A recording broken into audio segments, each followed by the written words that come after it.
Bismillah, assalamualaikum, selamat datang kembali di Fakta Sejarah. Sebuah kisah dari kategori Demotion, Nyupang Kuntilanak. Dan sebelum saya membacakannya untuk teman-teman di sini, saya harus berdoa dulu. A'udzu bikalimatillahi tammah.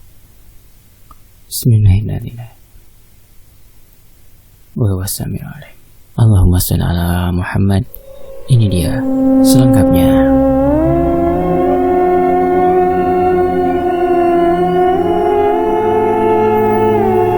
Di sini saya akan membawakan cerita yang tidak pernah saya lupakan.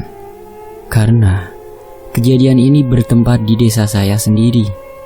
Kejadian memang sudah lama, tapi masih saja membekas di pikiran semua warga kampung di sini. Tentang teror kuntilanak jadi-jadian yang meneror dan meresahkan warga kampung. Karena dia mengincar bayi yang baru lahir dan mencelakai warga kampung. Nyupang kuntilanak atau pesugihan kuntilanak adalah cara instan untuk mendapatkan kekayaan dengan ilmu hitam dan ritual-ritual tertentu. Ketika keadaan memaksakan manusia untuk melebihi batas segala, semua cara dilakukan untuk membalas kejamnya dunia. Tak peduli walau harus bersekutu dengan setan dan harus memakan daging bayi yang masih hidup, semua dilakukan hanya untuk kekayaan. Beberapa bulan sebelum tahun 2005 berakhir, keadaan desa nampak dilanda kecemasan dan keresahan karena teror sesuatu yang menyeramkan yang mengusik ketenangan sebuah desa di pesisir Pantura, Jawa Barat. Cuaca sedang terik-teriknya ketika Mang Jono mencangkul sawah garapannya. Matahari yang begitu angkuh memancarkan sinarnya tanpa kenal ampun, membuat siapapun merasa terkalahkan dengan sinarnya. Begitupun dengan Jono, memilih berteduh di bawah pohon rindang di pinggir tanggul di sebelah sawahnya. Di tempat yang berbeda, Pak Kirman sedang sibuk dengan kebun singkong miliknya yang sudah siap untuk dipanen.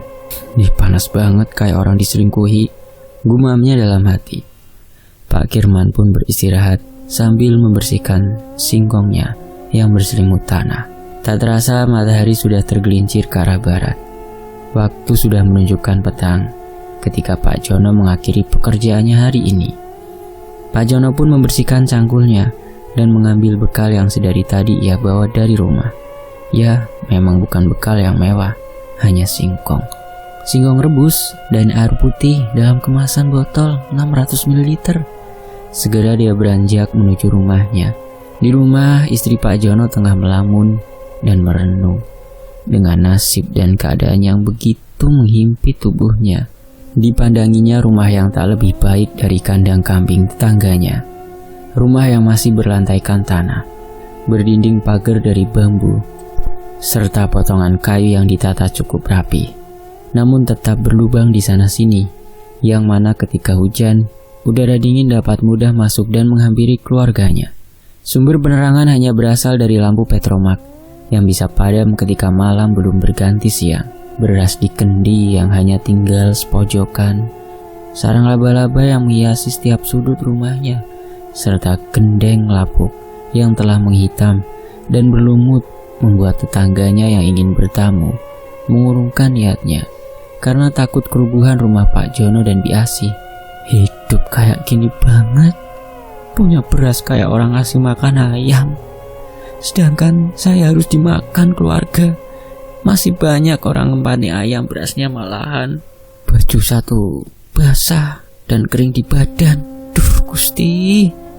Keresahan hati Biasi tentang sulitnya hidup yang ia jalani, hanya menangis yang ia bisa.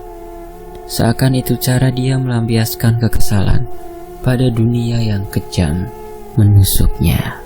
Mbok, kenapa nangis sampai terseguk-seguk seperti itu? Apa ada yang ngomong gak enak? Apa ada yang nyakiti atau karena apa, Mbok?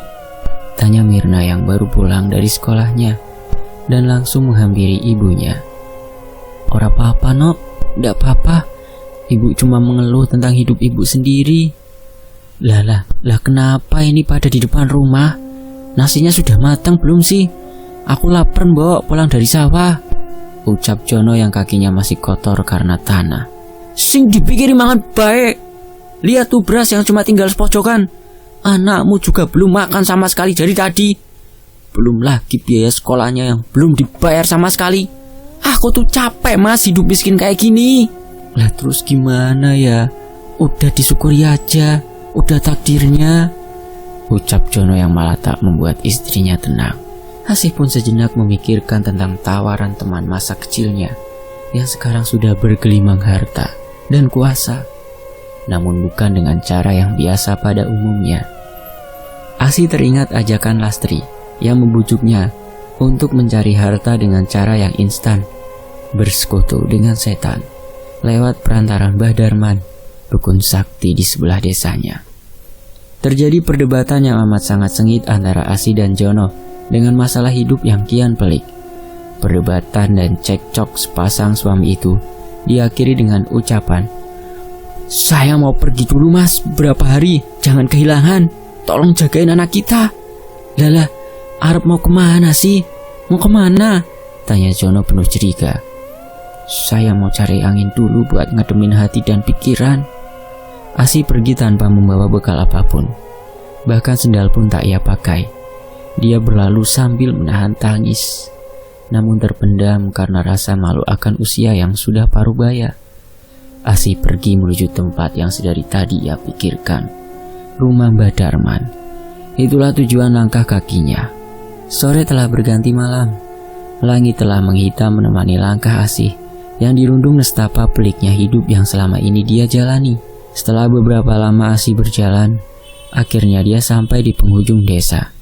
Rumah Pak Darman sudah tak terlalu jauh, namun ia harus masuk ke dalam hutan pinggiran desa yang membuat siapapun ngeri ketika memasukinya. Di tengah gelapnya selimut malam, meraba-raba pepohonan dan semak berharap tak tergelincir ataupun masuk ke dalam jurang-jurang kecil pembatas rumpun bambu. Gigitan nyamuk dan gangguan serangga malam tak dihiraukannya. Langkahnya tergopoh menahan sakit di kaki dan lelah dari perjalanan yang ditempuhnya. Dari kejauhan terlihat sebuah gubuk beratapkan icuk, berdindingkan potongan dan anyaman bambu. Hanya lampu teplok dari minyak sebagai penerangan di depan rumah tersebut. Asih nampak ragu dan bimbang, seakan tak percaya pada keputusan yang diambilnya. Namun tekad yang membulat serta keadaan yang kian mendesak membuat Asih menyingkirkan segala keraguan dan kebimbangan. Tok tok tok. Pintu yang terbuat dari triplek yang dirapihkan di sana sini diketuk secara pelan oleh Asih. "Mbah Darman, saya Asih mbah. Saya kesini mau ada keperluan sama Mbah Darman," ucap Asih dengan suara pelan. "Manjing Cahayu, masuk saja. Mbah juga sudah tahu kalau kamu bakal kesini." Asih nampak kaget dan berpikir, bagaimana Mbah Darman bisa tahu kalau dirinya mau kesini? Atau mungkin itu sedikit kesaktian Mbah Darman yang ditunjukkan? Disingkirkannya segala keraguan dan tanda tanya yang belum terjawab. Asih melangkah masuk sambil membungkuk dan menundukkan kepalanya. "Nggih mbah," ucap Asih pelan. Terlihat Mbah Darman sedang duduk bersila. Di depannya sudah ada sajian yang berupa kembang kamboja dan kantil.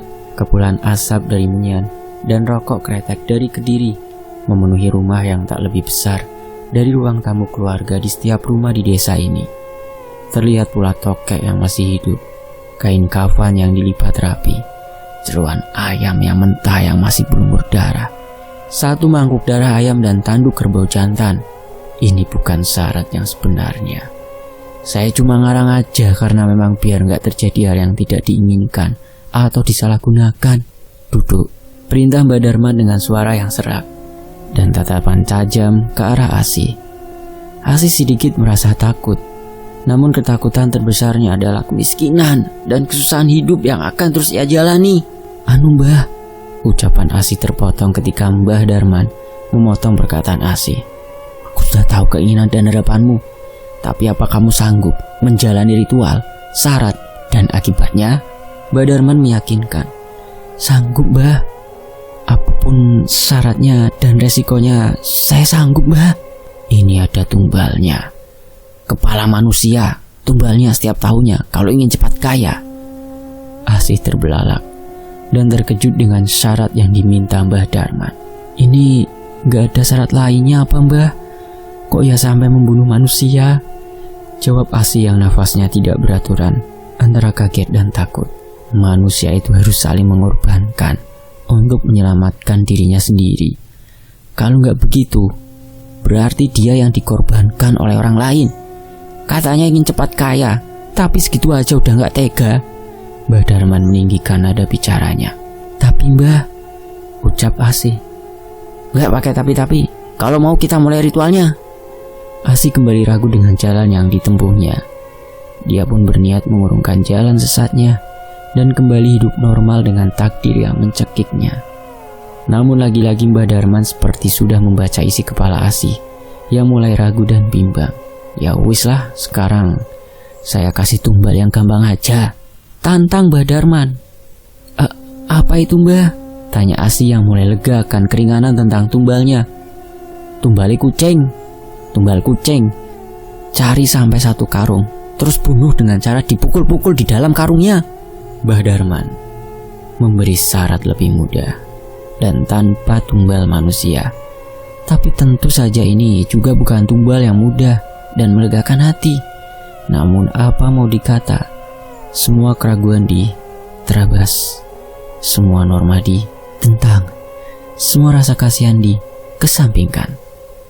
Yang ada sekarang adalah bagaimana mendapat harta dengan cara yang cepat. Saya siap Mbah, ucap Asih sembari menganggukkan kepalanya. Tapi syaratnya ada 3. Sekarang lakukan syarat yang gampang dulu aja. Makanlah kembang kamboja, kantil, dan jeruan ayam ini bersamaan. Makanya dikunyah pelan, sama diminum darah ayam yang merah ini, juga supaya kamu tidak serat tenggorokannya. Mbah Darman lagi-lagi menyuruh. Hal yang gila, pikir Asih saat itu. Melihatnya aja udah bikin mau muntah, apalagi harus memakannya secara mentah dan minum dengan darah. Asih pun lagi-lagi ragu atas ketentuan yang harus dia penuhi. Perlahan Asih mengambil bunga kamboja, kantil, dan jeruan ayam yang masih mentah. Sambil menahan, Asih membuka mulutnya dan memasukkan ketiga bahan tersebut ke mulutnya. Ketika jeruan bertemu dengan lidah dan gigi Asih, mulai mengunyahnya. Bau amis ketika menusuk hidung. Rasanya begitu menjijikkan, sehingga membuat isi perutnya bergejolak ingin keluar. Asih menahan rasa amis dan menjijikannya, lalu memegangi perutnya, menahan isi perutnya agar tidak keluar, dan membatalkan semua usahanya. Batinnya berpikir, ritual pembukaan seperti ini gampang. Segini yang katanya gampang aja susah setengah mati, apalagi yang susahnya. Batin Asih berbicara dengan menahan rasa menjijikan di mulutnya. Sekarang mulutnya penuh dengan bunga dan jeruan ayam. Lehernya tercekat. Segera diambil darah ayam tadi. Dengan mulut yang berhenti mengunyah, diminumlah darah ayam tersebut yang ditampung di piring plastik tersebut. Darah menetes dari mulut Asih dan sisa jeruan yang sedikit keluar dari mulutnya karena tak mampu menampung jeruan ayam dan darah tersebut. Diusapnya darah yang menetes dan dimasukkannya kembali usus ayam yang sedikit keluar dari mulutnya. Mbah Darman hanya tersenyum puas atas apa yang Asih lakukan. Setelah tinggal sedikit lagi menghabiskannya, Mbah Darman menyuruh Asih menahan kunyahannya. Mandek diset sedelat, bukaan cangkemmu. Perintah Mbah Darman untuk berhenti sebentar dan membuka mulutnya. Asih tak mampu menjawab, apalagi bertanya perihal apa yang akan terjadi lagi pada dirinya. Masukkan menyan seujung jari ini, kunyah sama darah dan jeruan tadi bersamaan, perintah Mbah Darman. Asih hanya mengangguk pasrah atas apa yang akan terjadi. Dia sudah terlanjur basah untuk kembali kering. Rasa mual yang sedari tadi dirasakannya semakin memuncak. Dia sudah tidak tahan lagi akan rasa di mulutnya. Tahan sih, kalau kamu muntahkannya, maka kamu harus memakan muntahannya. Semua harus habis, harus dinikmati, ucap Mbah Darman menyudutkan. Ucapan gila macam apa ini? Batin Asih yang sangat tertekan karena semua ini. Tak terasa air mata keluar mengalir begitu pelan. Rasa marah, kecewa, tak tahan, sedih, dan penyesalan hanya mampu ia ungkapkan lewat air matanya. Tangisnya tertahan dengan segala penyesalan dan sudah tak berguna lagi. Sekarang sudah habis kan? Tapi belum selesai ritualnya. Masih ada ritual lainnya. Sekarang kamu berendam di dalam sumur tengah kuburan Blara sampai saat mau sholat subuh tiba. Asi kembali terkejut dengan persyaratan selanjutnya. Bagaimana mungkin dia bisa bertahan lama merendam di dalam sumur di malam yang dingin ini? Sudah, sekarang buka dulu bajunya. Ganti sama kain kafan ini.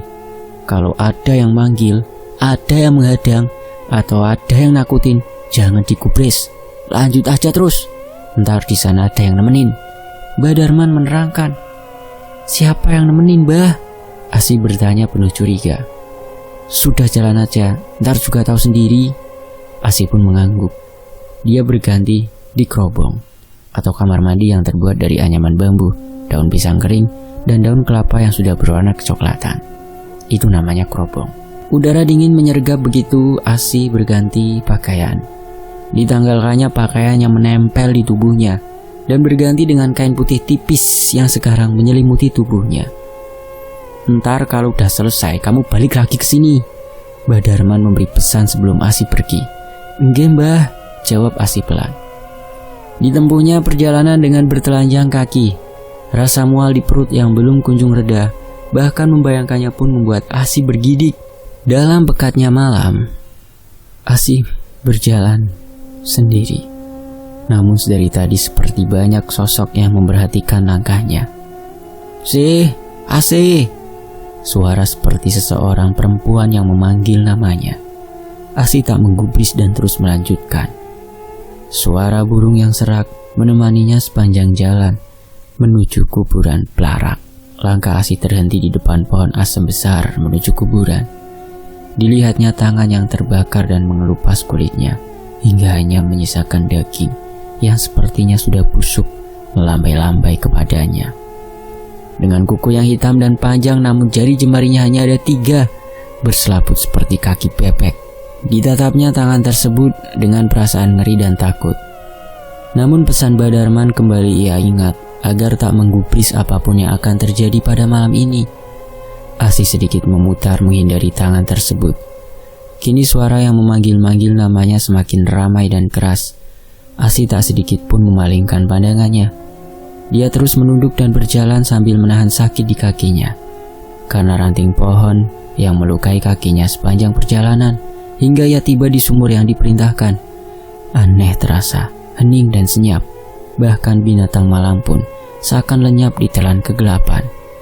Ia melihat keadaan sekitar dan ke dalam sumur yang sepertinya airnya tinggal sedikit. Ia sempat ragu, namun belum keraguannya sirna. Dia menengok ke sebelah kiri. Ia tertegun dan membatu, karena sekarang ada sosok berkain hitam dengan rambut gimbal sampai ke tanah. Sosoknya tinggi 3 meter lebih. Namun yang menguntungkan sosok tersebut membelakanginya, sehingga yang terlihat hanya bagian belakang. Dan rambutnya penuh dengan darah segar yang masih menetes. Mungkin makhluk ini yang akan menemaninya. Asi meyakinkan hatinya atas ucapan Mbah Darman tadi. Dia pun bergegas masuk ke dalam sumur yang cukup dalam, dingin, gelap, dan pengap. Tubuhnya hampir jatuh tersebur karena licinnya lumut pada bata yang menyusun sumur tersebut. Sedikit demi sedikit, tubuhnya masuk ke dalam sumur, diiringi senandung kidung Jawa yang entah Asi pun tak mengerti. Piur. Setelah sekian lama menuruni sumur, kini tubuhnya sudah terendam air yang dingin. Tak ada sepatah kata yang terucap pada mulutnya. Dia seakan tenggelam dalam malam, diiringi kidung yang seakan memecah kesunyian malam ini. Setelah sekian lama suara kidung tak lagi terdengar. Kini di kejauhan samar-samar terdengar suara sholawat dan pukapuni dari musola yang kembali memecah malam. Tanda tugasnya malam ini sudah berakhir. Asi pun bergegas naik dan kembali ke rumah Mbah Darman. Tak ada gangguan apapun selama perjalanan pulangnya. Mbah, pintu diketuk 3 kali dengan nada cepat. Masuk, nak, suara dari balik gubuk tersebut. Asi pun bergegas masuk sambil menahan dinginnya embun yang sudah jatuh. Silakan ganti pakaiannya dulu, nak. Mbah Darman menyuruh Asi berganti. Sekarang kamu sudah lulus ritual pertama. Tinggal 2 ritual lagi. Apa kamu masih sanggup? Nggih Mbah, sanggup, jawab Asih pasrah. Ya sudah, sekarang kamu baca mantra ini, dihafalkan. Setiap 100 kali bacaan, kamu harus meminum darah unggas seteguk. Sekarang kamu pergi ke arah utara desa, di pohon beringin kembar. Kamu duduk bersila sambil membaca mantra dengan mata terpejam. Lakukan itu sampai surupnya matahari. Perintah Mbak Darman yang tangannya memegang kertas kecil yang sudah berwarna kecoklatan. Tapi Mbak, kalau ada yang lihat gimana? Asih meminta penjelasan dengan hal yang akan dilakukan. Sudah, tenang saja. Kamu tidak akan terlihat oleh siapapun. Bahkan hewan pun tak akan melihatmu. Mbak Darman menjelaskan. Bawa darah entok ini sebagai pelengkap ritualmu. Mbak Darman menyodorkan serantang darah entok yang masih segar. Tak ada waktu istirahat untuk Asih. Kini ia harus siap menjalani ritual lainnya. Matahari masih enggan menampakkan dirinya. Dingin embun yang jatuh membasahi pohon masih terasa dingin ketika bertemu kulit Asih. Kini tujuannya adalah pohon beringin tua di timur desa. Matanya memerah menahan kantuk dan amarah itu terlihat dari Pak Jono yang tak tidur semalam ini karena mencari dan menunggu kepulangan istrinya. Pak, ibu kemana sih? Kok nggak balik-balik? Desi bertanya kepada bapaknya yang terlihat duduk di balai bambu depan rumahnya. Bapak juga nggak tahu nak. Bapak sudah mencari dan bertanya kepada tetangga dan saudara-saudara ibumu, tapi tak kunjung ketemu juga. Ya sudah, sekarang kamu siap-siap berangkat sekolah saja. Bapak sudah rebusin singkong buat bekalmu, biar kamu kenyang dan enggak jajan. Maafin Bapak ya nak, yang tak mampu memberi makanan yang layak dan tidak bisa selembut ibumu. Tapi percayalah, Bapak akan terus berjuang sekuat tenaga untuk menghidupi kamu, membahagiakan kamu, dan membuatmu tidak merasa kesusahan. Maafkan Bapak yang masih belum bisa melakukan itu. Peluk dari Pak Jono menenangkan Asih untuk sesaat. Ya sudah, sekarang kamu berangkat sekolah ya. Belajar yang rajin, biar jadi orang pintar dan benar. Jangan cuma pintar saja, nanti membohongi banyak orang, tapi juga harus benar. Dilepaskannya pelukan, diusapnya air mata Desi yang menetes dari matanya. Sudah, sekarang kamu berangkat ke sekolah. Jangan mikirin biaya, nanti pasti Bapak lunasin. Desi pun masuk untuk berganti pakaian dan mempersiapkan segala kebutuhan untuk belajarnya. Di sisi lain, Pak Kirman menghampiri Pak Jono bermaksud untuk mengajaknya memanen singkong di kebunnya. Pak Jono pun mengiyakan ajakan Pak Kirman dan bergegas masuk untuk mengambil cangkul dan topi dari anyaman bambunya. Sebelum berangkat, Pak Jono menitip pesan pada Desi untuk mengunci rumah. Dalam perjalanan ke kebun, Pak Kirman menanyakan perihal keadaan Pak Jono yang dirasa kurang sehat. Pak Jono pun menjawab bahwa dia baik-baik saja, hanya kurang tidur dan kurang istirahat saja. Matahari masih enggan menampakkan wujudnya karena tertutup awan tebal. Begitu teduh dan masih sepi saat Asih sampai pada tempat tujuannya. Asih segera duduk di tanah dan dilipatkanlah kakinya seperti orang yang sedang bertapa. Asih membaca kertas yang Mbah Darman berikan tadi. Ia nampak tak begitu mengerti isi tulisan tersebut karena memang menggunakan aksara Jawa kuno. Asih mulai membaca dengan terbata-bata. Setelah sekian lama barulah dia mulai lancar membacanya. Semakin lama membaca semakin membatu tubuhnya. Kerasak-kerasak suara langkah kaki di sebelah kanannya. Asih membuka mata dan nampak terlihat warga kampung sebelah yang memulai aktivitasnya.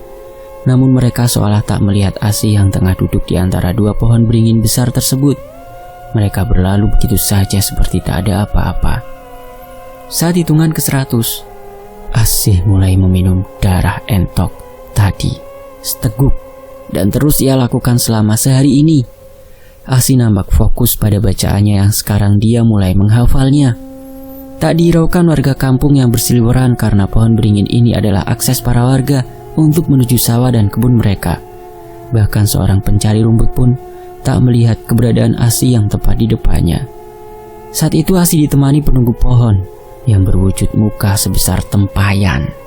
Lehernya sangat panjang dari atas pohon hingga sampai ke tanah, menggantung menghadap Asih yang sedang bertapa. Sore menjelang maghrib, suasana justru semakin ramai dari para penunggu daerah ini. Mereka semua seperti sedang menonton ASih, layaknya sebuah pertunjukan. Mulai dari yang kecil, yang dikenal dengan nama setan ongkek, sosok tinggi besar hingga yang tak karuan bentuknya. Semua berkumpul menjadi satu saling menatap ASih. Setiap darah yang diteguk, setiap itu pula para makhluk tersebut berdatangan dan bergelak tawa, seakan menertawakan apa yang ASih lakukan. Hingga waktu yang disyaratkan tiba, ASih menyudahi ritualnya untuk hari ini. Ia pun bergegas bangkit, dan aneh, sekarang tubuhnya kembali normal, tidak membatu seperti seharian tadi. ASih berjalan sambil menundukkan kepalanya, karena tak kuat melihat makhluk yang begitu banyaknya. Sementara itu di sisi lain, hari sudah semakin gelap ketika Pak Jono berjalan pulang ke rumahnya. Di bawahnya cangkul dan singkong, hadiah dari pekerjaan tadi, serta upah yang lumayan untuk memenuhi kebutuhan hidupnya. Tok tok tok tok, pintu diketuk Jono. Bapak sudah pulang? Masuk Pak, makan dulu. Saya sudah masak buat Bapak, ucap Desi. Lah, dapat dari mana kamu? Tanya Jono sedikit curiga. Tadi Desi cari ikan Pak, di pinggir kali. Dapat lumayan banyak, jadi sekalian Desi jual ke tetangga. Lumayan bisa buat beli beras dan tempe. Pinter anak Bapak. Tapi jangan diulangi lagi ya. Takut kamu nanti malah hanyut di kali. Iya Pak, jawab Desi singkat. Lah, ibumu sudah pulang apa belum? Belum Pak. Enggak tahu, belum pulang juga. Kemana sih ibu tuh Pak? Desi berbalik bertanya. Ya sudah, makan dulu aja. Nanti Bapak akan cari lagi. Sementara itu di tempat yang berbeda, tubuh ASih merasa sangat lelah. Untuk berjalan pun rasanya sudah tak kuat. Entah ritual apa lagi yang akan dijalaninya setelah ini. Dia sudah terlalu maju untuk mundur. Ia memaksakan tubuhnya untuk bisa ke rumah Mbah Darman, menuntaskan apa yang sudah ia mulai. Tapi ini sudah di batas kemampuan tubuhnya. Mbah Darman nampak sudah menunggu ASih di tengah pintu masuk gubuknya. Bagus. Mbah Darman seakan puas atas apa yang ASih lakukan. Sekarang kamu harus siap untuk ritual terakhir. Apa itu Mbah? Suara ASih memelan menandakan ia sudah terlalu lelah untuk semua ini. Kamu harus menggali kuburan untuk dirimu sendiri. ASih nampak kaget. Wajahnya menegang, mulutnya keluh atas apa yang akan terjadi selanjutnya. Bawa cangkul ini, galilah tanah di sebelah selatan kuburan Pandan. Setelah semuanya siap, Mbah akan menemuimu. ASih pun hanya bisa pasrah, tak mampu dan tak kuasa untuk menolak. Tak ada gunanya meratapi dan menyesali apa yang telah terjadi. Diseretnya cangkul tersebut menuju kuburan Pandan di selatan desa. Wajahnya menampakkan lelah yang teramat sangat. Tak dirokanya sosok-sosok yang menemani dan menatapnya. ASih seperti sudah kehilangan rasa takutnya.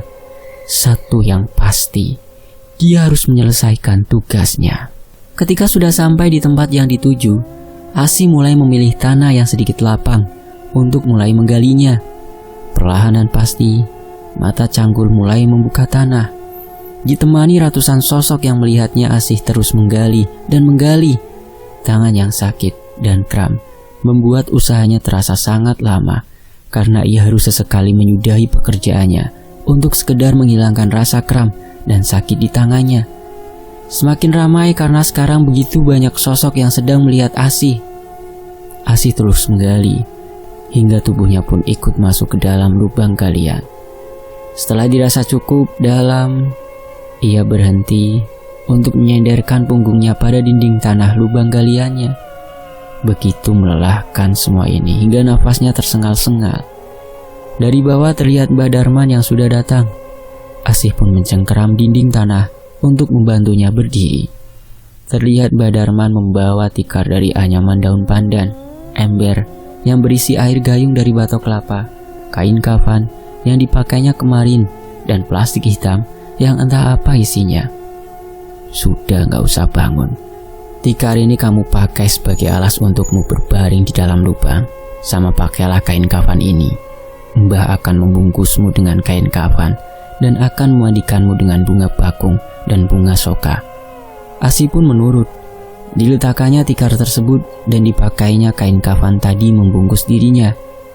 Badarman pun mencampur bunga dengan air di ember. Dibacanya mantra-mantra. Asih pun sudah berbaring di dalam lubang. Badarman pun mengikat tubuh Asih dengan tali jarik dari sobekan kain kafan, persis seperti pocong. Badarman kembali naik ke atas dan menyiram tubuh Asih yang ada di bawah. Ketika air bertemu dengan tubuhnya, Asih meronta kesakitan, berteriak sekencang-kencangnya. Tubuhnya seperti dibakar hidup-hidup. Setiap siraman yang datang itu seperti api yang dilemparkan kepadanya. Namun tak ada warga yang mendengar. Seperti suara Asih hanya tertahan di lubang tersebut. Jeritan hingga rontaan tubuhnya terus terjadi seperti tanpa akhir baginya. Badarman terus merapalkan bacaannya sembari terus menyiram tubuh Asih dari atas. Hingga saat yang menyakitkan itu berakhir. Tepat ketika jam 3 dini hari, Asih nampak lemas dan berdaya. Ia seperti di ujung hidupnya. Ia pun pingsan saat itu juga. Badarman pun mengeluarkan tubuh Asih dari dalam lubang. Dibopongnya tubuh tersebut ke rumah Badarman. Singkat cerita, sampai menjelang senja, Asih nampak perlahan membuka matanya. Rasa kantuk dan lelah masih menggelayutinya, karena selama 2 malam ini dia tidak tertidur. Bahkan untuk istirahat pun waktu tak mengizinkannya. Asih bangun dari tempat tidurnya yang hanya beralaskan tikar tipis yang sudah usang. Tubuhnya sempoyongan, berjalan meraih gagang pintu. "Sekarang kamu sudah bisa pulang," ucap suara laki tua dari belakang tubuhnya, yang ternyata itu adalah Mbah Darman. "Saya sudah bisa pulang, Mbah. Sudah selesai semuanya?" tanya Asih kepada laki tua tersebut. "Kamu bawa ini untuk pulang ke rumah. Kamu sekarang sudah bisa mendapatkan semua yang kamu inginkan dengan cara yang mudah. Tugasmu sekarang hanya perlu memakan daging bayi yang baru lahir. Setiap kamu mendapatkannya, maka kamu juga akan mendapat harta yang berlimpah. Kamu pakai kain kafan ini ketika menjalankan pekerjaanmu. Sekarang kamu sudah menjadi kuntilanak. Kamu juga sudah kebal akan senjata tajam, namun akan berakibat fatal ketika kamu terkena sabetan bambu kuning atau sapu lidi. Kamu bisa merubah wujudmu menjadi kuntilanak setelah memakaikan kain ini. Kamu juga bisa berubah menjadi entok untuk kabur dan mengelabui ketika ada orang yang mengejarmu. Sekarang kamu boleh pulang." Asih hanya mengangguk tanda mengerti. Ia pun berpamitan kepada Mbah Darman dan mengucapkan banyak terima kasih. "Mbah ingin apa, Mbah? Nanti saya bawakan kalau saya sudah punya banyak uang," bujuk Asih yang merasa berhutang budi kepada Mbah Darman. "Saya tidak minta apapun. Untuk apa lelaki tua seperti ini mengharapkan sesuatu pada dunia yang tak kenal kasihan ini? Saya hanya ingin meneruskan generasi pesugihan ini." "Berarti Mbah..." Belum sempat Asih melanjutkan perkataannya, Mbah Darman memotong omongan Asih. "Iya, saya dulunya juga menjalankan pesugihan mayat ireng." Sementara itu, di sisi lain, tok tok tok tok. "Ini aku Asih." "Iya ya, sebentar," jawab suara dari dalam rumah. Masuk, Mbak." "Ada apa ini? Kayak orang kesetanan gitu," tanya Iem yang melihat Asih sangat gelisah. "Aku mengikuti saranmu, Iem," jawab Asih. "Jadi kamu sudah ke rumah Mbah Darman?" "Iya, Iem. Aku baru saja menyelesaikan ritual. Setelah selesai aku langsung teringat kamu." "Wah, inget apa nih?" tanya Iem. "Saya masih bingung harus bagaimana. Saya juga sudah membawa kain kafan ini." Asih menunjukkan plastik hitam besar yang ia bawa sebagai pembungkus kain kafannya. "Apa yang mau kamu tanyain sih? Saya bingung cara kerjanya gimana kain ini." "Ikut aku sini," bisik Iem pelan. Mereka berjalan menuju ke salah satu kamar di pojokan rumah Iem yang besar ini. Kenapa Asih menemui Iem? Ya karena Iem adalah senior pesugihannya. Rumah besar, mobil, sawah, dan ladangnya sangat luas dan ada di mana-mana. Semua berkat usaha pesugihannya. Dulu rumahnya sama seperti Asih, reot dan tak layak. Bahkan mirip seperti gubuk di tengah sawah. Namun sekarang meski terpandang dan bergelimang harta, Iem tetap dermawan dan tidak sombong. Entah hanya sebagai topeng atau emang sifat aslinya Iem. Hampir 10 tahun Iem menjalankan aksinya. Itulah mengapa Asih harus banyak bertanya seputar apa yang ia akan jalani ke depannya. Sementara itu, bau kemenyan begitu sengat menusuk hidungnya ketika ia membuka pintu kamar yang ia tuju. Gelap, pengap, tanpa ventilasi dan jendela. Tak ada cahaya di kamar ini. Dindingnya dihiasi kain berwarna hitam dan merah gelap. Di tengah ruangannya, tampak tempayan yang terbuat dari anyaman bambu dengan beragam bunga dan tempat pembakaran menyan dan dupa. Di sini biasanya saya mempersiapkan segalanya. Ia menjelaskan kepada Asih yang masih menutup hidungnya. Coba saya lihat kain kafanmu. Ia meminta Asih membuka bawaan di plastiknya. Ini, Asih menyodorkan plastik dengan tangan kanannya. Kamu akan menjadi kuntilanak sih. Iya, begitu yang Badarman katakan juga, Yem. Terang Asih. Kalau kamu, Yem, jadi kuntilanak juga apa? Asih bertanya dengan wajah yang penuh tanda tanya. Enggak sih, aku beda denganmu. Lalu apa, Yem? Ketek ireng. Suara Iem yang tegas menjawab membuat Asih sedikit takut. Ketek ireng. Karena konon pesugihan ini yang paling agresif dalam hal meminta tumbal.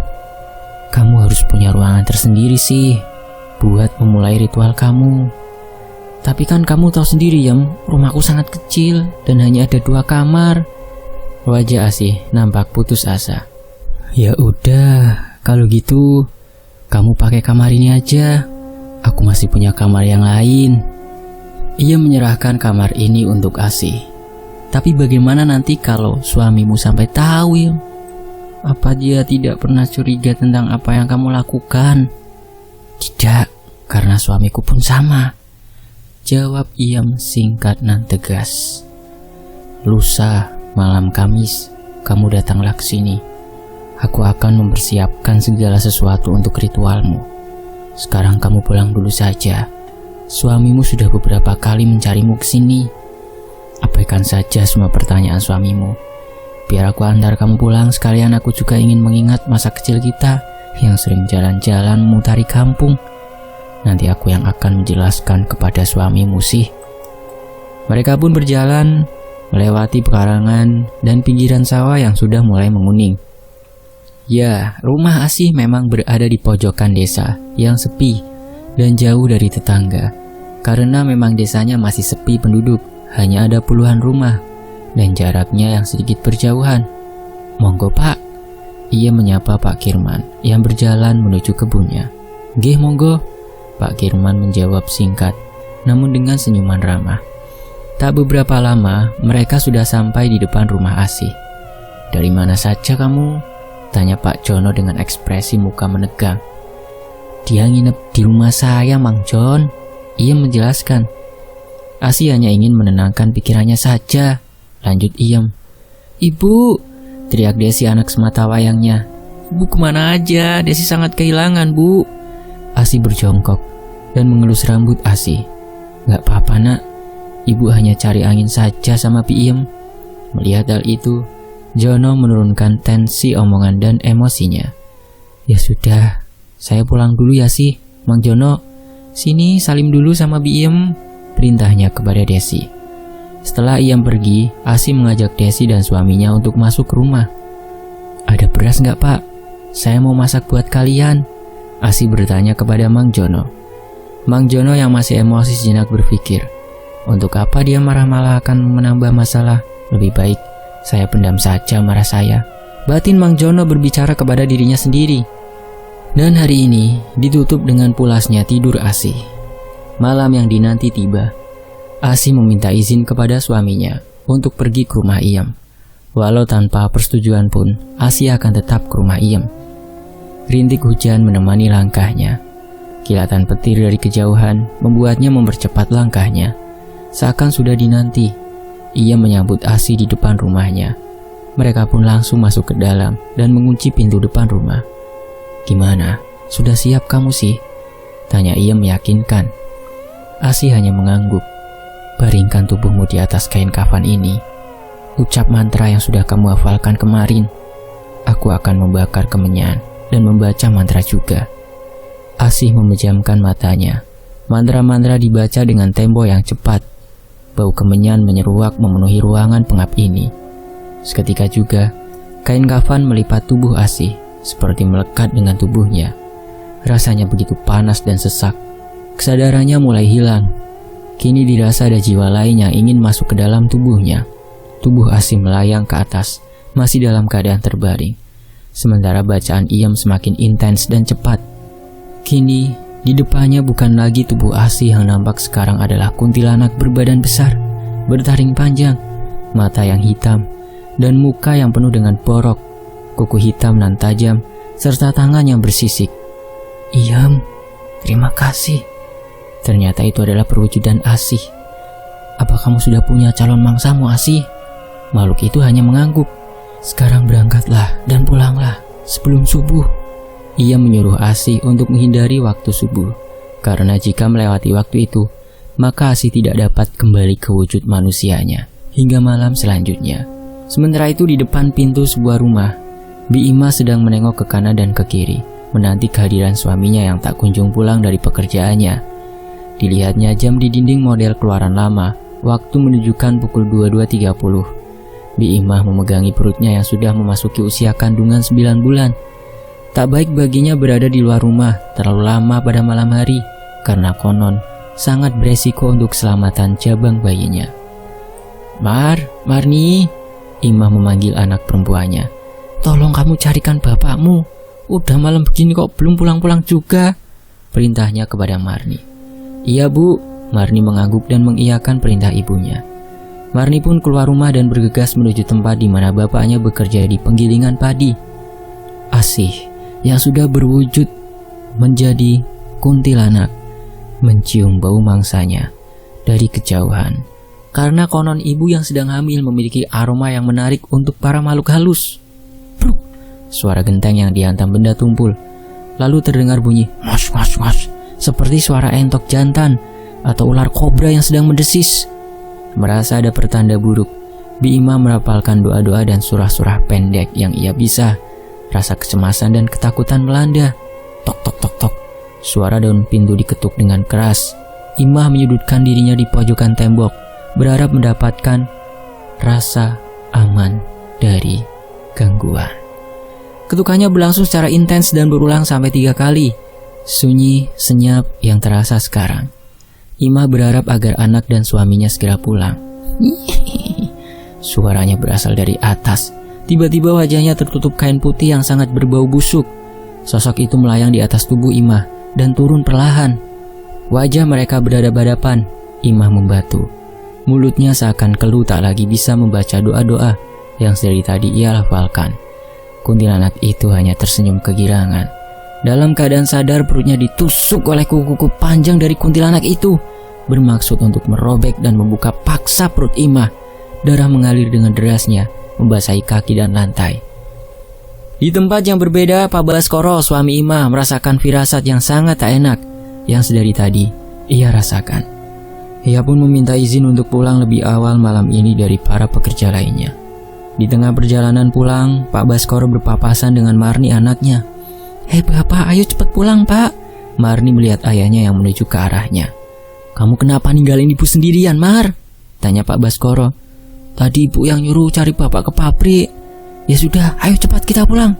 Pak Baskoro berjalan dengan tergesa-gesa, menggandeng tangan anaknya. Langkah dipercepat, karena perasaan tak enak dari tadi ia rasakan. Imah meraung dan menangis kesakitan, sementara kuku panjang Kunti terus merobek perutnya, hingga pada saat bayi yang ada di perutnya dikeluarkan secara paksa, membuat Imah kehilangan darah dengan hebat. Tubuhnya melemas dan kematian seakan dekat dengannya. Perlahan, makhluk itu memakan tubuh bayi yang masih berlumuran darah tersebut. Janinnya sudah meninggal, dan Imah sudah berkulit pucat, tanda ajal telah datang padanya. Mulut kuntilanak asih mengunyah dengan rakusnya. Sementara di kamar Iem, terlihat harta yang perlahan menumpuk dan semakin banyak saja. Semakin bertambah setiap kali Asih memakan tubuh bayi tersebut. Asih menoleh ke arah pintu yang terbuka. Marni berteriak sejadi-jadinya melihat ibu yang sudah tergeletak dengan bekas luka robek besar di perutnya. Ampun, bayinya dimakan, ibu! Marni berteriak histeris. Pak Baskoro yang ada di belakang anaknya sesaat mematung dengan keadaan yang terjadi dan langsung kalap berlari mendekati makhluk tersebut. Namun makhluk tersebut segera menghilang, meninggalkan kepulan asap tipis. Pak Baskoro menangis jadi-jadinya, meratapi tubuh istrinya. Sementara Marni jatuh lemas melihat jenazah ibunya. Selang beberapa lama, Asih yang masih dalam wujud kuntilanak sedang duduk di ranting pohon randu di tengah pekarangan, menghabiskan memakan si jabang bayi. Selang beberapa lama sesudah Asih menghabiskan mangsanya, ia kembali terbang mencari calon mangsa lainnya. Sementara itu, Imam yang sedang bermain kartu dengan teman-temannya merasa malam ini begitu panas dan gerah. Dikibaskan sarung yang menggantung di lehernya, berharap mendapatkan angin untuk menghilangkan rasa gerahnya. "Tuan, saya balik dulu lah, udah ngantuk," ucap Iman kepada Wawan lawan bermain kartunya. "Lah, masih sore gini udah mau pulang aja," jawab Wawan ketus. "Ngantuk woi, aku pulang duluan ya," pamit Iman kepada teman-teman tongkrongannya. "Ya udah, hati-hati, diikutin demit ya," ejek teman lainnya. "Nggak takut jing," kelakar Imam. Imam berjalan pulang ke rumahnya yang lumayan jauh dari tempat tongkrongan. Ia harus melewati jalan sepi dengan lampu penerangan yang redup. "Kok gerah banget ya?" batinnya berkata. Hingga di ujung gang yang sepi terdengar suara krotang seperti batu yang jatuh di atas genteng rumah salah satu warga. Imam mulai merasakan merinding di sekujur badannya. Ia mempercepat langkah kakinya untuk segera sampai rumahnya. Terdengar suara wanita tertawa yang begitu dekat dengan telinganya. Imam menoleh mencari sumber suara tersebut. Ia menengok kanan dan kiri, namun tak mendapat wujud dari suara tersebut. Imam kembali berjalan setengah berlari. Dipercepat langkahnya kini dengan peluh yang menetes dari keningnya. Terdengar kembali suara tersebut dan didapatilah wujud dari suaranya. Ia tengah duduk di ranting pohon mangga, tepat di depan Imam berdiri. Imam membatu, rasa panik dan takut memeluk dirinya begitu erat. Lidah dan kakinya keluh. Ia tidak bisa berteriak dan berlari. Bahkan mengucap doa-doa pun ia tak bisa. Perlahan sosok itu turun mendekati Imam yang tengah diam, tak bisa bergerak. Semakin dekat dan dekat, hingga muka mereka bertatapan dengan jarak hanya sejengkal. Kesadaran dan keberanian Imam mulai memudar. Namun entah seperti sebuah dorongan dari mana, Imam jatuh terduduk dan langsung berlari menjauhi sosok tersebut. Sial baginya, kuntilanak Asih malah mengikutinya. Imam berlari seperti orang kalap. Seakan suara yang tertahan sedari tadi ia berteriak sangat kencang sepanjang ia berlari. Sepanjang ia berlari, tak ada tujuan kemana arah larinya. Yang pasti ia harus meminta tolong kepada orang yang ada. Namun sial untuk kedua kalinya, tak ada seorang pun yang mendengar permintaan tolongnya. Padahal suaranya sudah sangat keras, berteriak meminta tolong. Kini hanya satu tujuannya, berlari ke tempat tongkrongan, berharap masih mendapati teman-temannya yang biasanya kalau pulang memang selalu malam atau bahkan dini hari. Imam melompat ke arah teman-temannya yang sontak membuat kaget semua yang ada di situ. "Woi, kamu kenapa? Kayak orang kesetanan." Imam menjelaskan tergagap-gagap. Katanya gak takut. Ini malah ngeringkuk di belakang tubuh Wawan. Masa bodoh baginya dengan hinaan dan ejekan teman-temannya. Setelah dikasih air minum, kopi, dan rokok satu batang, barulah Imam bisa tenang dan menjelaskan semuanya. Penjelasan Imam nampak diragukan teman-temannya, karena sudah lama di kampung mereka itu aman-aman saja, tanpa ada gangguan dari makhluk tak kasat mata. "Mau percaya atau tidak terserah kalian jing," Imam mengumpat kesal. Dibalas gelak tawa teman-temannya mengejek tingkah Imam yang beringsut ketakutan. Sampai matahari muncul, barulah Imam merasa aman untuk kembali ke rumahnya. Namun sementara itu, Asih menyimpan sebagian hartanya di rumah Iem agar suaminya tak terlalu curiga. Sebelum pulang ia berbelanja segala kebutuhan di pasar yang ditemani Iem pula. Asih pulang membawa kebutuhan sehari-harinya dengan diantar tukang becak karena barang bawaannya yang memang sangat banyak. Pak Jono bertanya dengan ekspresi muka kebingungan, dari mana istrinya bisa belanja sebanyak ini? Batinya, kamu dari mana sih semalam tidak pulang dan sekarang kamu pulang dengan belanjaan sebanyak ini? Tanya Jono kepada istrinya. Udah gak usah banyak tanya pak, masukkan aja dulu barang belanjaan ini. Setelah selesai memasukkan barang belanjaan, barulah Asih beralasan bahwa semua ini ia dapat dari saudaranya yang memang baru pulang dari Arab menjadi TKW di sana. Awalnya saya tidak percaya bahwa kalau menceritakan pengalaman mistis sendiri akan berefek pada sang penulis. Tapi sekarang saya mengalaminya. Luar biasa. Cerita ini membuat badan penulis menjadi drop. Kepala sakit, badan lemes, dan kopi rasanya selalu hambar. Jadi penulis rehat dulu ya saat itu. Dan kita lanjut lagi. Sementara itu, di malam-malam selanjutnya, Asih kembali beraksi. Kali ini dia mengincar Mbak Ayu, perempuan yang tengah mengandung anak pertamanya. Setelah kejadian kemarin di kampung sebelahnya membuat Kidin, suami Ayu, menjadi was-was dan khawatir akan teror kuntilanak tersebut. Kidin mengundang teman-teman, saudara dan para tetangga untuk melean atau begadang di rumahnya, mengantisipasi teror kunti agar tidak terjadi, terlebih usia kandungan Ayu yang sudah tua. Acara melean dilakukan di teras rumahnya, berkeliling rumah beberapa jam sekali untuk memastikan bahwa semuanya baik-baik saja. Ada yang sedang ngobrol, bermain kartu dan lain sebagainya. Waktu menunjukkan pukul 2.30 atau setengah 12 malam saat ia berkeliling rumah dengan Mang Dakim, Sunan dan Ibrahim. Tak lupa mereka membawa senter dan ketapel, berjaga-jaga jikalau Kunti itu datang, mereka bisa mengetapelnya dengan peluru kelereng di wadah kaleng biskuit. Mereka mewaspadai daerah belakang rumah yang berbatasan dengan pekarangan, karena biasanya Kunti akan muncul dari arah tersebut. Sekian lama mereka berkeliling dan memastikan bahwa semuanya aman. Mereka pun kembali ke teras rumah untuk mengobrol dan meminum teh. Di dalam rumah, Ayu dijaga ibu dan mertua Kidin. Namun nampaknya mereka telah tertidur dan hanya menyisakan Ayu seorang diri yang masih terjaga. Ayu memanggil suaminya dari balik pintu teras depan. Dipanggillah suaminya untuk menemani Ayu ke kamar mandi, karena tak enak hati jika harus membangunkan ibu atau mertuanya. Ayu juga terlalu takut jika harus sendirian ke kamar mandi. Kamar mandinya memang terpisah dari rumah, berjarak 2 meter dari belakang rumahnya. Hanya berdinding anyaman bambu dan daun pisang kering. Kidin pun mengantar istrinya sekaligus ingin berjaga agar terhindar dari kejadian yang tidak diinginkan. Sementara Ayu masuk kamar mandi, Kidin menunggu di luar. Sepi, senyap. Hanya suara binatang malam yang terdengar. Sambil menghisap dalam rokoknya, Kidin memandangi area sekitar. Ayu berteriak ketakutan memanggil suaminya di luar. Rupanya Kunti Asih telah mengintainya dari belakang bilik kamar mandi. Sontak Idin masuk ke dalam dan menarik tangan istrinya. Kunti Asih terbang dan hinggap di atas bilik kamar mandi dan hinggap di dahan pohon ketapang samping bilik.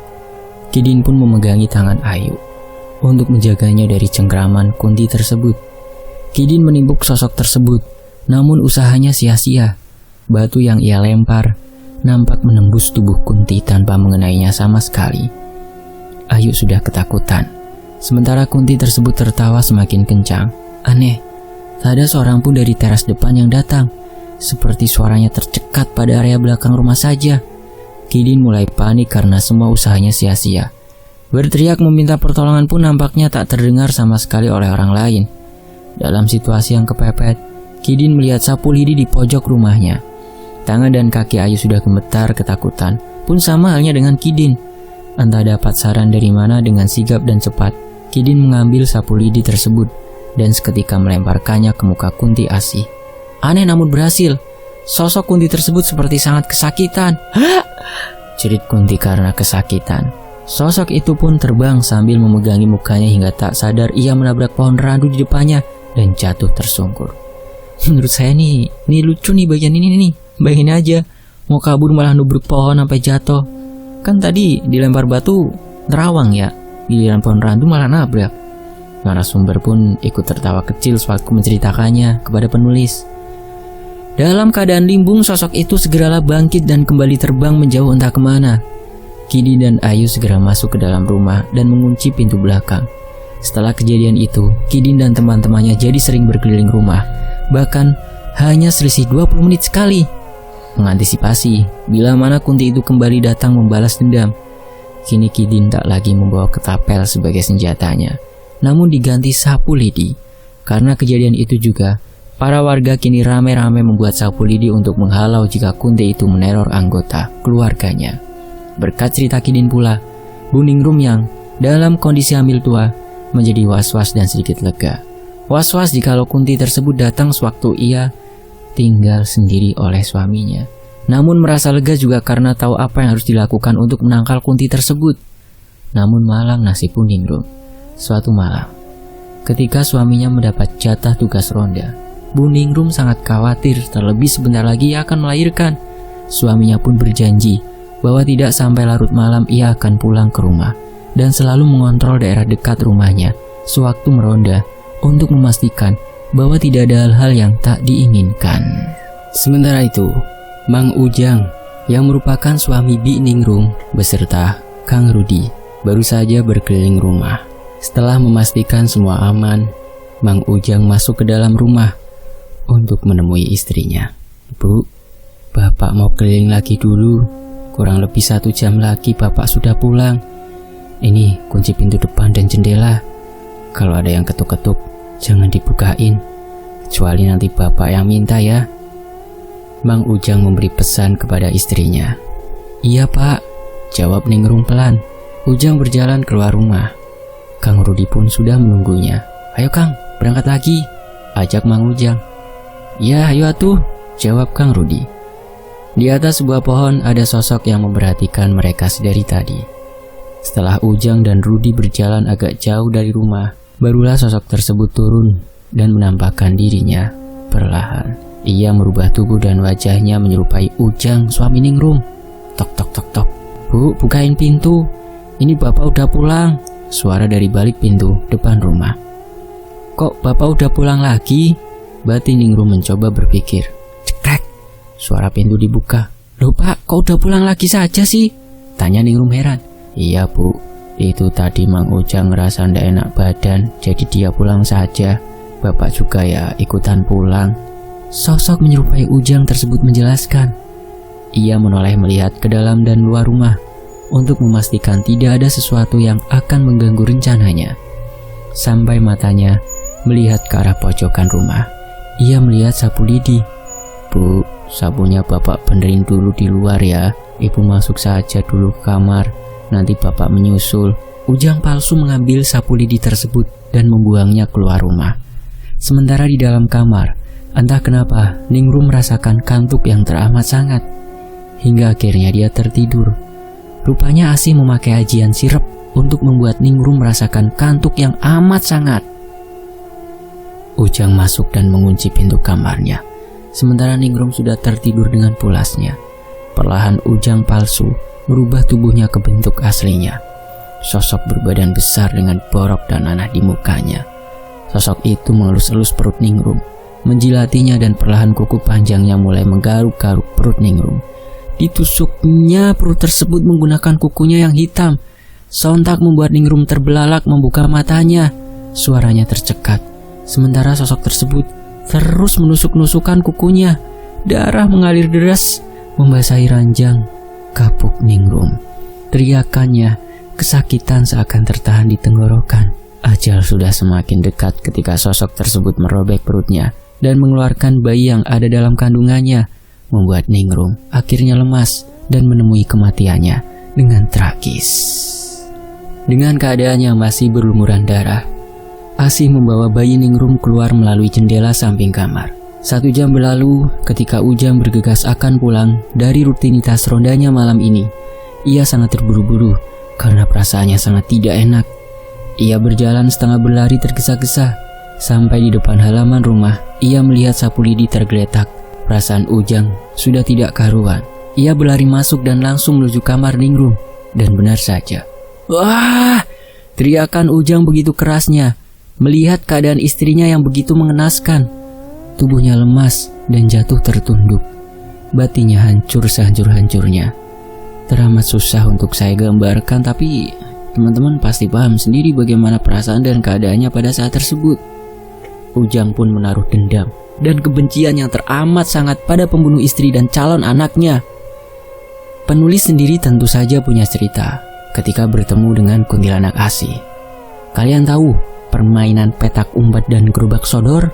Ya, pada saat itu permainan inilah yang menjadi kegemaran anak-anak setelah ba'da sholat isya. Saya pun demikian. Setelah sholat isya, saya bermain dengan teman-teman di halaman depan rumah. Kami bermain petak umpet terlebih dahulu. Saya, Emil, Gulan, dan teman lainnya bermain. Fulan yang bertugas jaga dan mencari semua anak sampai ketemu. Orang yang pertama ketemu itulah yang nanti akan berjaga menggantikan Fulan. Saya dan Emil tidak bersembunyi, melainkan jalan-jalan menyusuri jalan desa. Berjalan sejauh mungkin agar tidak ketemu si Fulan. Kami duduk di kursi di bawah pohon mangga. Karena melihat mangga yang besar-besar, kami pun berinisiatif memanjatnya. Butuh perjuangan, karena emang pohonnya lumayan besar dan sangat lurus. Kami pun naik pohon tersebut. Saat kami tengah mengambil mangga yang matang, tiba-tiba, krasak, suara daun bersentuhan. Dan tiba-tiba kuntilanak itu udah ada di depan Emil. Sontak kita kaget. Emil dan saya panik, sehingga membuat pegangan kita oleng dan terjatuh dari pohon. Sakit semua. Untung Kunti itu gak ikut turun juga. Dia terbang entah kemana. Semenjak kejadian itu, warga menjadi sangat resah dengan teror yang terjadi. Warga pun menaruh curiga kepada Asih. Bagaimana tidak? Warga sering melihat Asih keluar malam dan pulang jam 3 dini hari dengan cara mengendap-endap. Terlebih dengan kondisi Asih yang sekarang, rumah yang mewah, dan perlahan banyak membeli tanah warga. Padahal pekerjaan Asih dan suaminya hanya buruh serabutan. Pun dengan Jono, setiap kali ia tanyakan dari mana semua harta dan kemana saja Asih ketika malam, selalu dijawab dengan nada kasar dan selalu berujung cekcok pertengkaran. Itulah mengapa Jono lebih memilih diam dan mencari tahu sendiri. Besok malam Jono berniat mengikuti istrinya tersebut secara diam-diam. Ia ingin memastikan sendiri kemana istrinya pergi. Jikalau ia pergi dengan lelaki lain, Jono tak mengapa. Paling tidak ia tahu dengan siapa istrinya pergi. Waktu menunjukkan jam 9 malam. Asih keluar dari rumahnya. Kali ini ia tidak pamit seperti biasanya. Jono mengikuti jauh di belakangnya. Asih terus berjalan ke area pematang sawah, pekarangan, dan belakang rumah warga. Jono pun masih mengikuti dari kejauhan. Hingga Asih sampai di rumah Iem dan masuk lewat pintu belakang rumah. Jono mengawasi dari balik pohon samping rumah. Tak beberapa lama, terlihat bayangan putih keluar melesat dengan cepat, meninggalkan rumah Iem. Joni terduduk lemas. Jadi selama ini tudingan bahwa keluarga Jono memakai pesugihan memang beralasan. Walaupun Jono sudah bersumpah dan meyakinkan warga lain, namun tetap saja warga tak percaya. Terlebih lagi warga sering melihat Asih sering pulang sebelum waktu subuh tiba. Di tempat lain warga mulai resah, membuat keadaan desa menjadi tidak kondusif. Pak Lurah pun turun tangan. Setiap malam ia ikut ronda bersama warga lainnya. Dan benar saja, ia sering melihat sosok Kunti tersebut. Walau sudah dikejar, namun sosok tersebut selalu berhasil lolos dan hilang di tengah pekarangan warga.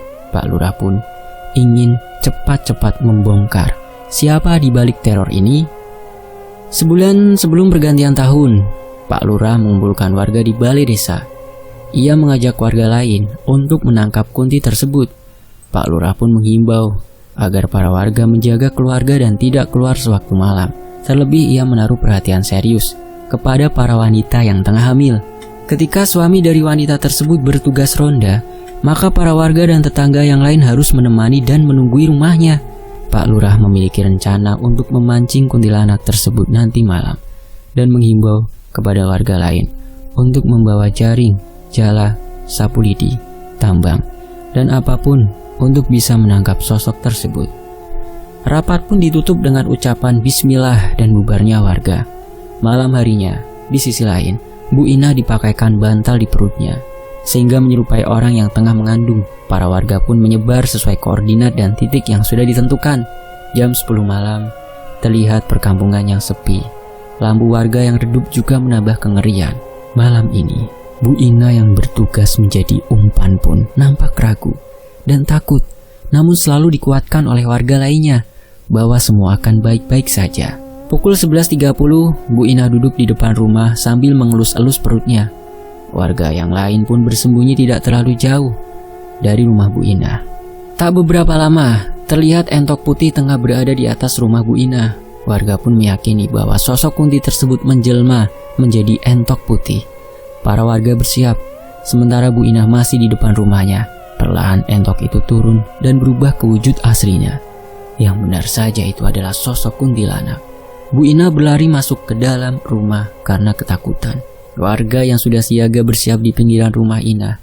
Ketika sosok tersebut masuk, para warga segera mengepung rumah dan menyiapkan jala serta jaring untuk menangkapnya. Tak lupa setiap orang membawa sapu lidi sebagai senjata. Pak Lurah dan Kipranom bertindak sebagai ketua warga dalam mengarahkan dan menginstruksikan hal dan langkah-langkah yang akan dilakukan. Ina berhasil keluar melalui pintu belakang rumahnya dan sudah diamankan oleh salah satu warga. Kuntilanak asih terkurung di dalam rumah. Sementara para warga sudah mengepung dari segala arah. Tiba-tiba asap tipis keluar dari jendela sebelah kanan yang terbuat dari batang bambu kecil. Kipranom segera berlari sambil berkomat kamit membaca sesuatu yang tak dimengerti semua orang. Sementara tangan Kipranom membawa segenggam garam dan dilemparkannya ke arah asap tersebut. Dan ajaib, seketika itu juga asap tadi berubah menjadi sosok Kunti yang berbadan besar. Kunti tersebut jatuh tersungkur. Segera warga yang lain melemparkan jala dan memukulnya dengan sapu lidi yang sudah dibawa dari tadi. Kuntilanak tersebut berteriak kesakitan dan memohon ampun. Namun, nampaknya para warga yang sudah terlanjur geram tak memperdulikan teriakan ampun tersebut. Warga terus memukul dengan membabi buta. Pak Lurah berlari ke arah kerumunan untuk menenangkan para warga yang nampak sudah beringas. Pak Lurah sampai berteriak setengah marah karena warga tak menghiraukan dirinya. Warga pun berhenti.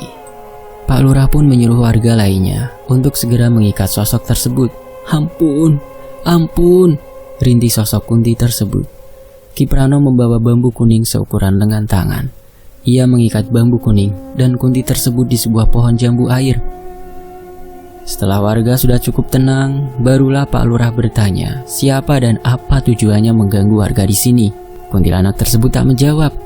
Ia hanya diam tertunduk dengan wajah yang mengerikan.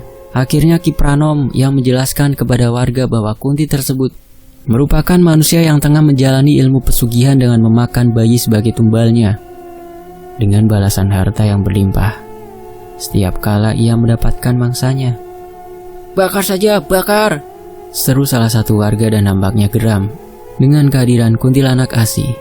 Pak Lurah kembali menenangkan karena warga kembali emosi dan beringas. Pak Lurah menerangkan bahwa ia sudah memanggil polisi untuk datang ke sini. Kipranom nampak tengah berbicara dengan sosok yang terikat di pohon tersebut. "Kamu mau ngaku sendiri apa saya paksa ngaku?" ancamnya kepada sosok tersebut. Ia hanya diam tak menggubris. Wajah Kipranom pun memerah menahan amarahnya. Dijambaklah rambut Kunti dan ditariknya dengan keras hingga ia berteriak. Semua mata menuju arah Kipranom dan sosok tersebut.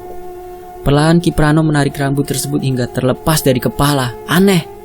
Perlahan badannya berubah menjadi kecil dan normal, seperti manusia pada umumnya. "Biasi!" ucap salah satu warga yang mengenalinya.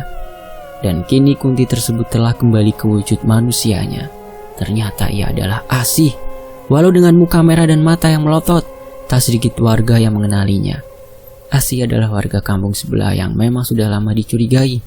Tak lama polisi datang, memborgol, dan membawanya ke polsek untuk diinterogasi dan diperiksa. Semua warga tak habis pikir dengan kelakuan Asih. Terlebih ia dikenal dengan pribadi yang ramah dan senang membantu para warga lainnya. Sungguh sangat disayangkan. Saat harta membinasakan akal, maka ia sudah tidak menjadi dirinya sendiri. Dan kisah ini pun selesai. Sebuah kisah dari kategori @demotion. Fakta sejarah pamit. Mohon maaf kalau ada salah kata dan pengucapannya. Wassalamualaikum warahmatullahi wabarakatuh. Sampai jumpa di kisah lainnya. Tetap di Fakta Sejarah.